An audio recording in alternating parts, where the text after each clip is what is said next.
I'm gonna explain to you briefly about dialectology, right? Dialectología, of this language. So let's start.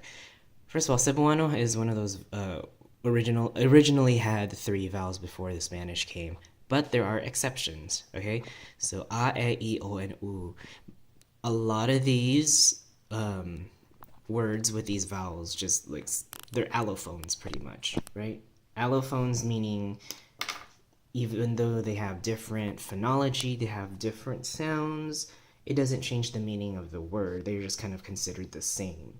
So, um, like and e, for example, in that group too, the e and the I, most of the times that will just kind of morph into the e sound because Cebuano speakers have what's called gahi ugdila or gahi ugdila, which means hard tongue or a tough tongue, like it's hard.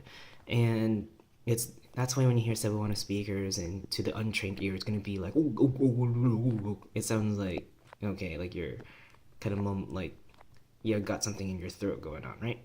So the e to the e, right, and then same with the o to the u.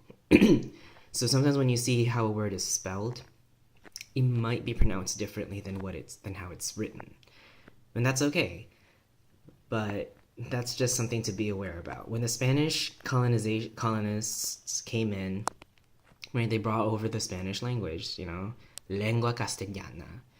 And because Castilian Spanish had five vowels, they added the e and the o to this, these sounds just came over as well.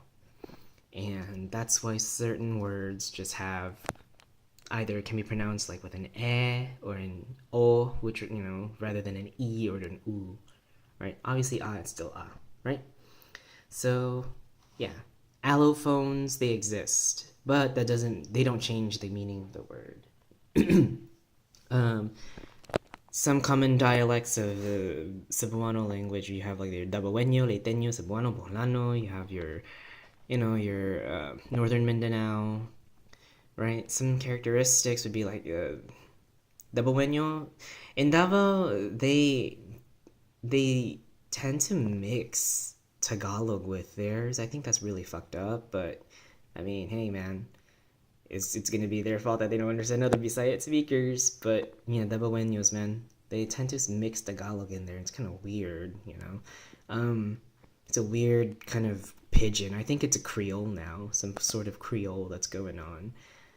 But yeah, this pigeon Creole thing's been going on for a while. In Leyte, I'm not really sure.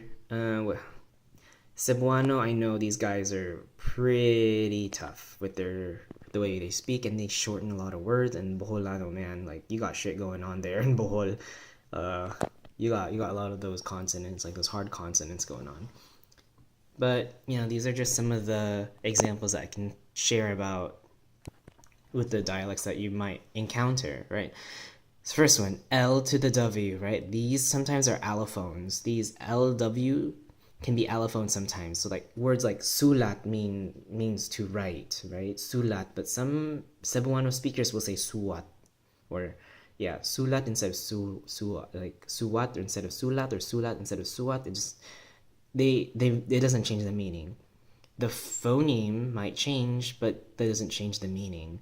There are other words too, like bulan.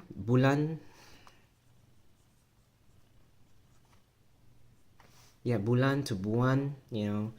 But then again, the both words exist, month and moon, buwan, bulan. But in some dialects, it's just buwan for both month and moon instead of bulan, right? Buwan, buwan, right? Bulan, buwan. Other dialects, especially with the Cebuano one in Cebu City, and I'm not from Cebu. I'm actually from Davao, so in Davao. But I try not to mix my languages, thankfully. So other dialects like in Cebu, they'll have like this deletion stuff going on, like this deletion shit. Like okay, that's kind of funny. So halang, it means spicy, but they'll just say hang, right? Hang. They'll prolongate or they'll make this longer to cover this la, right? Hang, which means it's spicy, like hang ni, Is it spicy? Hang ni. Or halang ba ni? Is this spicy? Halang ba ni? But they'll say hang ba ni?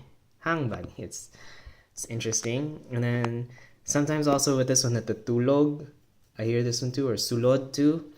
They'll delete this syllable, and then they'll just elongate the u, tug, right? Tug, as well as sulod, right?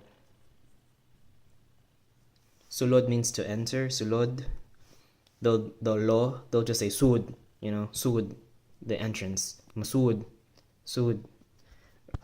Other dialects, they'll have the Y to the Jia sound, the Jia, right? So especially with the Boholanos, they instead of saying maayo, they'll say maagyo, right? Maagyo. So the Jia sound. Boholanos are prominent with that one too. And Boholanos, they don't really say gyud, they'll say jud. A lot of the Jia sound going on there. Yeah, it's just basics of it. But yeah, this is the primary thing I want to talk about with the vowels, because you will encounter people that will use allophones that will merge these e and u to the e and e and o to the e and u, right? So puede becomes puidi, right? Puidi. Instead of the e, you get the e. What's another one? I'm trying to think of words here that yeah. So another one would be like examen, right? Examen, which means test, by the way. And puede or puede means to be able to or can. Trying to think some off the top of my head, but this is hard. I have to think of examples. But anyway, you get the picture, right? If you have more questions, just write them.